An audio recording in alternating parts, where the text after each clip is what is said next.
Maganda nga po sa inyo lahat. Ako po si Guy Zemon ng Binisa. Ang tatalakayin po natin ngayon ay kahalagan ng lakas ng paggawa.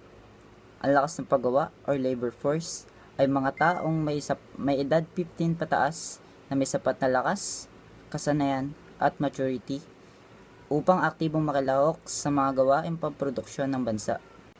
Ang sunod naman po ay kahalagaan ng lakas ng paggawa. Ang lakas ng paggawa ay mahalaga sa pagunlad ng bansa dahil ito ay susi sa patuloy na pagunlad ng ekonomiyang bansa. Sunod naman po, katangian ng lakas ng paggawa. Una, edad 15 pataas. Sa edad nito, maraming nagsisimulang magkaroon ng pagunlad sa kanilang pisikal na lakas at kakayahan. Pangalawa, may sapat na lakas, kasanayan at maturity. Kapag mayroon ka na sapat na lakas, madaling may isasagawa ang mga pisikal na gawaing kinakailangan sa trabaho. Pangatlo, aktibong kalahok sa produksyon. Ang lakas ng paggawa ay maaaring nasukat sa pamamagitan ng oras ng trabaho, sa kasanayan at kakayanan ng manggagawa. Pangapat, may trabaho na naghahanap ng trabaho.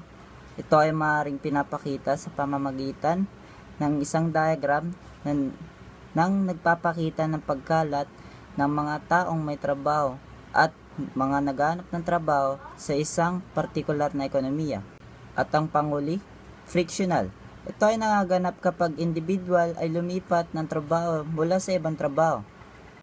Cyclical, ito ay nangaganap kapag may krisis sa ekonomiya, ang mga industriya ay nagtatanggal ng manggagawa. Seasonal, ito ay nangaganap ang pagkawala ng trabaho, bunga ng pagbabago ng panahon o okasyon. At ang panghuli, structural.